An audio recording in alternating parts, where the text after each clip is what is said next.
Salam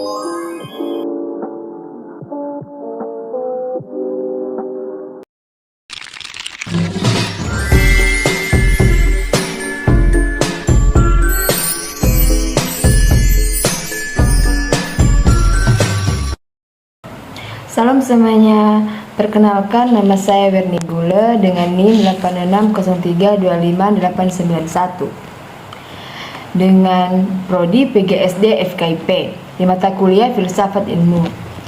Sebelum saya melanjutkan menjelaskan materi, yang saya hormati Ibu Tutor Pembimbing dan juga teman-teman sekalian semuanya. Di sini saya akan menjelaskan materi mengenai filsafat ilmu dan isu kontemporer pendidikan nasional, yang dimana perkembangan ilmu pengetahuan dan teknologi yang semakin pesat telah membawa berbagai perubahan dalam sistem pendidikan nasional, yang dimana perubahan tersebut melahirkan berbagai isu kontemporer seperti digitalisasi pendidikan, perubahan kebutuhan kompetensi peserta didik, serta tantangan dalam menjaga kualitas dan pemerataan pendidikan. Dan dalam menghadapi berbagai isu tersebut, maka diperlukan landasan yang berpikir kritis, logis, dan sistematis. Dan filsafat ilmu mengkaji hakikat ilmu pengetahuan, cara memperoleh pengetahuan yang benar, serta nilai dan manfaat ilmu bagi kehidupan manusia. Dengan melalui kajian filsafat ilmu, berbagai persoalan pendidikan dapat dipahami secara lebih mendalam, sehingga mampu memberikan dasar dalam menganalisis dan merumuskan solusi terhadap berbagai tantangan pendidikan nasional. Oleh karena itu, pembahasan mengenai filsafat ilmu dan isu kontemporer pendidikan nasional menjadi penting untuk memahami arah perkembangan pendidikan serta upaya peningkatan mutu pendidikan nasional. Dan sekarang kita akan masuk di bagian makna pilar pendidikan. Pilar pendidikan merupakan dasar yang menjadi penopang utama dalam penyelenggaraan pendidikan, yang dimana pilar pendidikan ini berfungsi sebagai pedoman dalam mengembangkan pengetahuan, keterampilan, sikap, dan karakter peserta didik agar tujuan pendidikan dapat tercapai secara optimal. Dan dalam menghadapi berbagai isu kontemporer pendidikan nasional, pilar pendidikan memiliki peran penting karena membantu peserta didik menyesuaikan diri dengan perkembangan ilmu, pengetahuan, teknologi, dan perubahan sosial yang terus berlangsung. Dan makna pilar pendidikan ini terbagi menjadi 4 bagian, yaitu yang pertama, menjadi landasan dalam penyelenggaraan pendidikan, yang dimana pilar pendidikan memberikan arah yang jelas bagi seluruh proses pendidikan sehingga kegiatan pembelajaran dapat berlangsung secara terencana dan sistematis. Secara analisis, keberadaan landasan yang membantu pendidikan berjalan sesuai dengan tujuan yang telah ditetapkan serta mampu menjawab kebutuhan peserta didik dan masyarakat. Contoh konkretnya, guru menyusun kegiatan pembelajaran berdasarkan tujuan yang ingin dicapai sehingga proses belajar berlangsung lebih terarah dan efektif. Dan yang kedua, mendukung pengembangan potensi peserta didik secara menyeluruh, yang dimana pendidikan bertujuan mengembangkan seluruh potensi peserta didik baik dalam aspek intelektual, sosial, emosional, maupun keterampilan yang dapat diperlukan dalam kehidupan. Secara analisis, pengembangan potensi yang seimbang akan membantu peserta didik menjadi individu yang tidak hanya cerdas secara akademik, tetapi juga membantu beradaptasi dengan lingkungannya. Contoh konkretnya, selain mengikuti pembelajaran di kelas, peserta didik juga terlibat dalam kegiatan diskusi, praktik, dan ekstrakurikuler untuk mengembangkan kemampuan dan bakat yang dimiliki. Dan yang ketiga, menjadi dasar pembentukan karakter dan nilai moral, yang dimana pilar pendidikan berperan dalam menanamkan nilai-nilai moral, etika, dan tanggung jawab yang menjadi pedoman peserta didik dalam kehidupan sehari-hari. Secara analisis, pendidikan yang berhasil tidak hanya menghasilkan individu yang berpengetahuan, tetapi juga memiliki karakter yang baik sehingga mampu menggunakan ilmunya secara bertanggung jawab. Contoh konkretnya, peserta didik dibiasakan untuk bersikap jujur, disiplin, menghargai pendapat orang lain, dan bertanggung jawab terhadap tugas yang diberikan. Dan yang keempat, menyiapkan peserta didik menghadapi tantangan pendidikan kontemporer, yang dimana pilar pendidikan membantu peserta didik memiliki kemampuan yang sesuai dengan perkembangan zaman dan tuntunan kehidupan modern. Secara analisis, perkembangan teknologi dan perubahan sosial yang cepat menuntut peserta didik untuk memiliki kemampuan yang berpikir kritis, kreatif, serta mampu beradaptasi terhadap berbagai perubahan. Contoh konkretnya, peserta didik memanfaatkan teknologi digital sebagai sarana belajar, mencari informasi, dan menyelesaikan tugas dengan tetap memperhatikan etika dalam penggunaannya. Maka kesimpulannya, pilar pendidikan memiliki makna sebagai landasan utama dalam penyelenggaraan pendidikan yang berfungsi mengembangkan pengetahuan, keterampilan, karakter, dan kemampuan peserta didik secara seimbang. Keberadaan pilar pendidikan sangat penting dalam menghadapi berbagai isu kontemporer pendidikan nasional karena menjadi pedoman dalam membentuk generasi yang berkualitas, berkarakter, dan mampu menghadapi tantangan masa depan. Dan sekarang kita akan masuk di bagian prinsip pendidikan Ki Hajar Dewantara, yang dimana prinsip pendidikan Ki Hajar Dewantara ini merupakan salah satu landasan yang sangat penting dalam pendidikan Indonesia, yang menempatkan peserta didik sebagai pusat dalam proses pembelajaran. Pendidikan tidak hanya bertujuan memberikan pengetahuan, tetapi juga mengembangkan karakter, kemandirian, dan potensi peserta didik secara menyeluruh. Pemikiran Ki Hajar Dewantara masih sangat relevan dalam menghadapi berbagai isu kontemporer pendidikan nasional, karena menekankan peran pendidik sebagai teladan, motivator, dan pembimbing bagi peserta didik. Dan prinsip pendidikan ini terbagi menjadi 3 bagian, yaitu yang pertama, ing ngarso sung tulodo, atau di depan memikirkan teladan.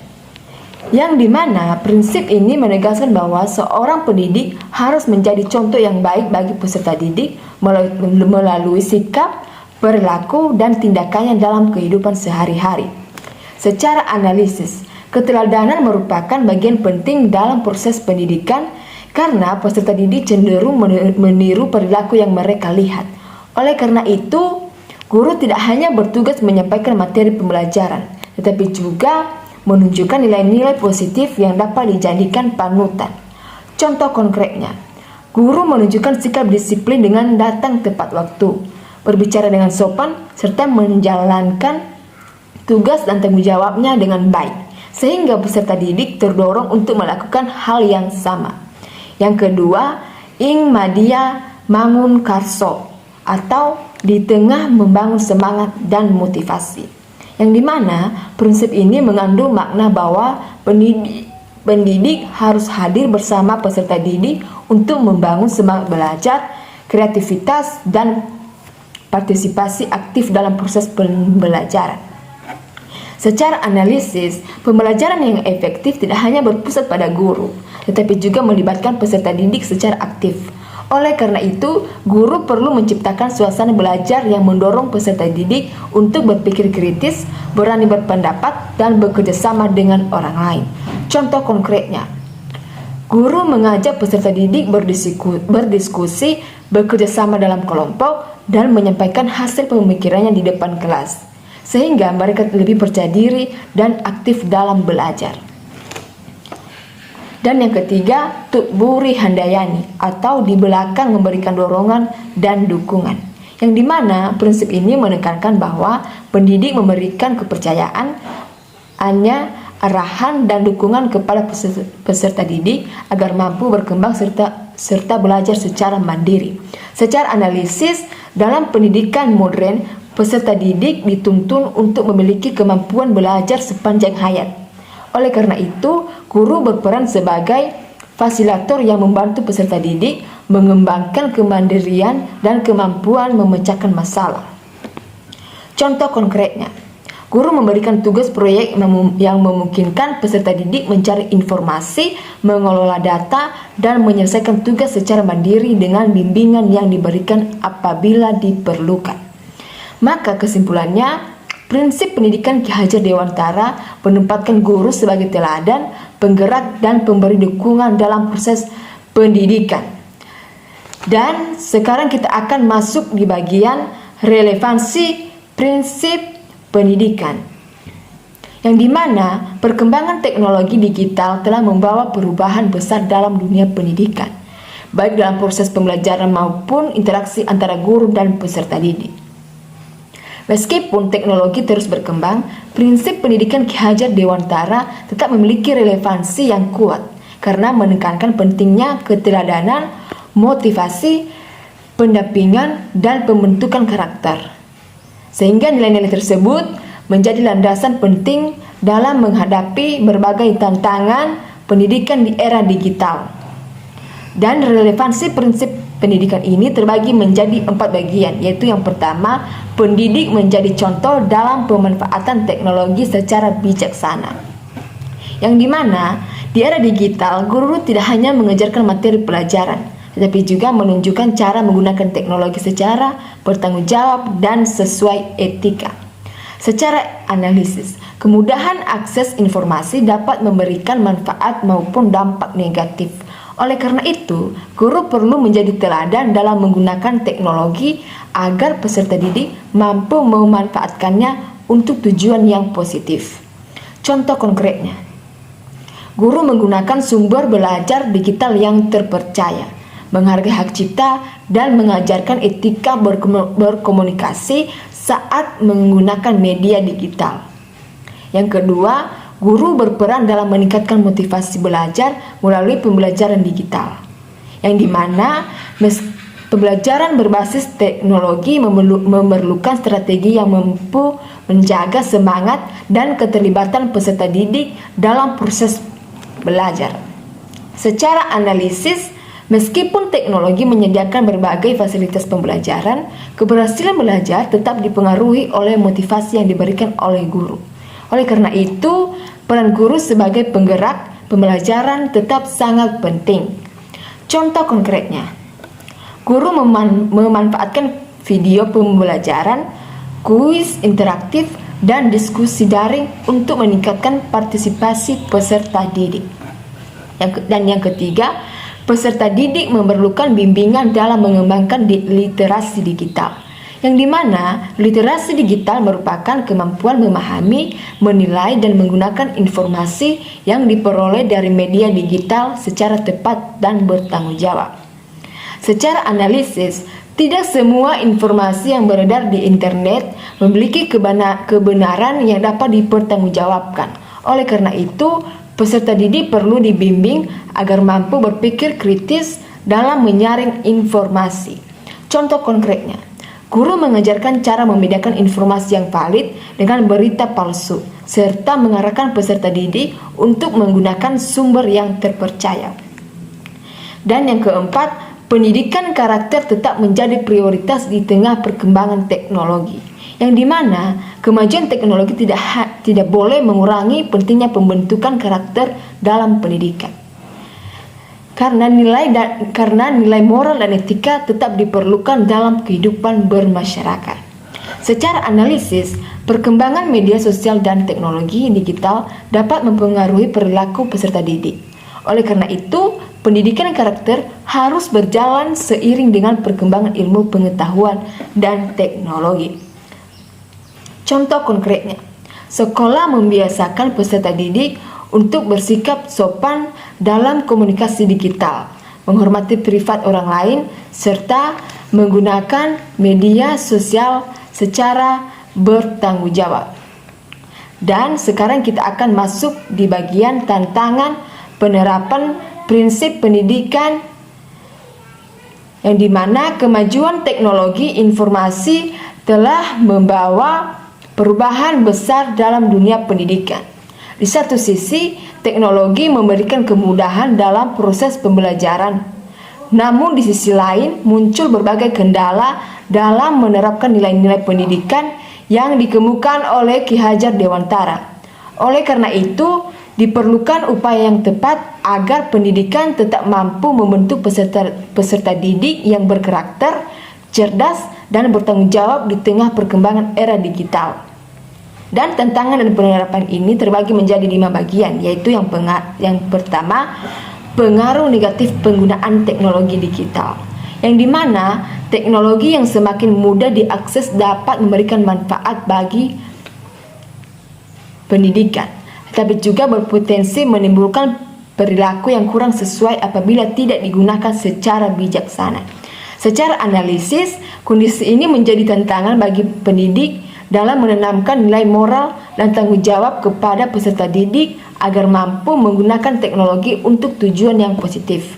Contoh konkretnya, peserta didik lebih banyak menghabiskan waktu untuk hiburan digital dibandingkan memanfaatkan teknologi sebagai sarana belajar.